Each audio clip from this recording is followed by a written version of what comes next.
ಚಂದ್ರಸೇನ ದೊರೆಯ ಆಸ್ಥಾನಕ್ಕೆ ಬಂದು ಸೈನ್ಯದ ನೆರವನ್ನು ಕೋರುವ ಸಮಯ.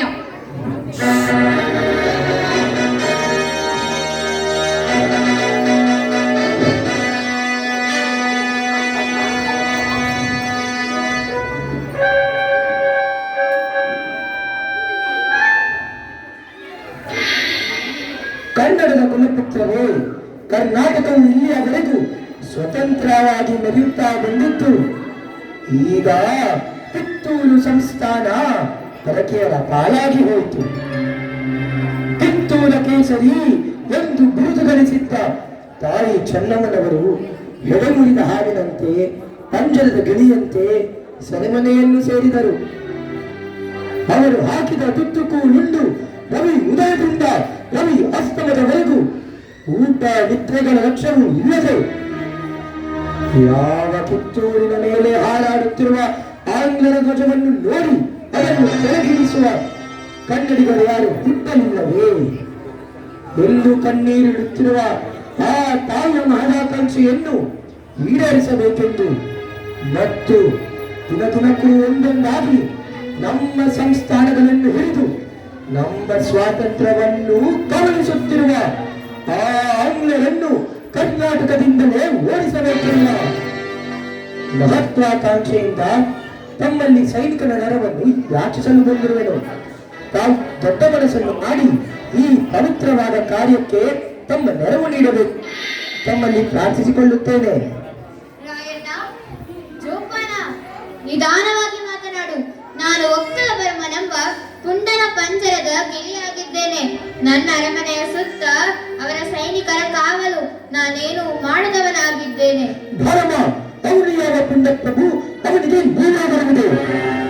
ನೀವೊಂದು ಮಾತು ಹಿಂದೆಂದರೆ ಕ್ಷಣಾರ್ಧದಲ್ಲಿ ಅವನ ರಂಗವನ್ನು ಚೆಂದಾಗಿ ನಮ್ಮ ಪಾದಗಳಿಗೆ ಅರ್ಪಿಸುತ್ತೇನೆ. ಅವರು ಹುಚ್ಚಿದರೆ ನಿಮ್ಮಂತವರ ನಿರ್ಬಲತನದಿಂದಲೇ ನಾವಿವತ್ತು ಕಂಡವರೆಗೂ ಲಾಭರಾಗುತ್ತಿದ್ದೇವೆ. ನಾಡಿನಾಚೆಗಳು ಬಂದು ನಮ್ಮ ಕೈಗಳಿಗೆ ಬೇರು ತಿಳಿಸಿ ಆಡುತ್ತದೆ. ನಾವಿರುವವರೆಗೂ ನೀವು ಯಾವುದಕ್ಕೆ ಬರಬೇಕು, ನಮ್ಮ ನೆರವಂದಿದ್ದರೆ ಸಾಕು.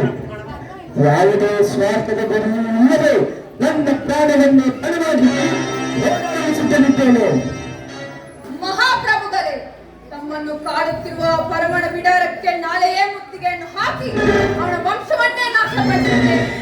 ಇದಾದ ನಂತರವೇ ಈ ಭಾರತವನ್ನೇ ತಮ್ಮ ಕವಿ ಮುಷ್ಟಿಯಲ್ಲಿ ಹಿಡಿದು ಅಹಂಕಾರದಿಂದ ಮೆರೆಯುತ್ತಿರುವ ಬಂಡ ಬ್ರಿಟಿಷರಿಗೆ ತಕ್ಕ ಪಾಠವನ್ನು ಕಲಿಸದೇ ಬಿಡುವುದಿಲ್ಲ. ಇಂತಹ ಸಣ್ಣ ವಿಷಯಕ್ಕೆಲ್ಲ ತಾವು ಚಿಂತಿಸಬೇಕು. ತಾವು ತಮ್ಮ ಕೈಲಾದ ಸಹಾಯವನ್ನು ಮಾಡಿ.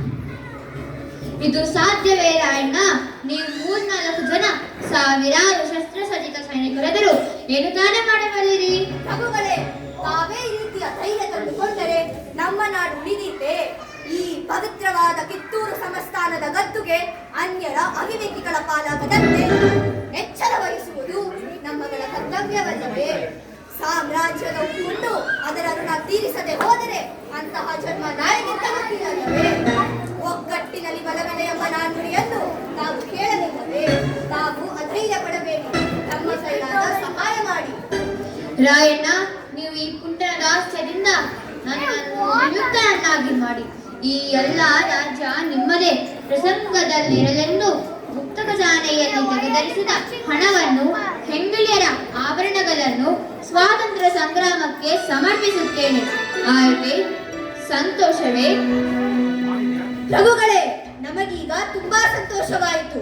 ರಾಯಣ್ಣ, ನೀನು ಯಾವುದಕ್ಕೆ ಯೋಚಿಸಬೇಡ. ಕನ್ನಡಿಗರಾದ ನಾವು ನಮ್ಮ ಮೈಯಲ್ಲಿ ಒಂದು ಹನಿ ರಕ್ತವಿರುವವರೆಗೂ ಹೋರಾಡದೆ ಹೋದರೆ ನಾವು ಮುಂದೆ ಸ್ವತಂತ್ರರಾಗಿ ಬಾಳಲು ಸಾಧ್ಯವೇ?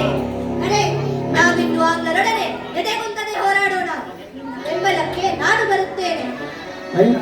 ನಿಜವಾಗಿಯೂ ನೀವೆಲ್ಲ ನನ್ನ ಸಹೋದರರು.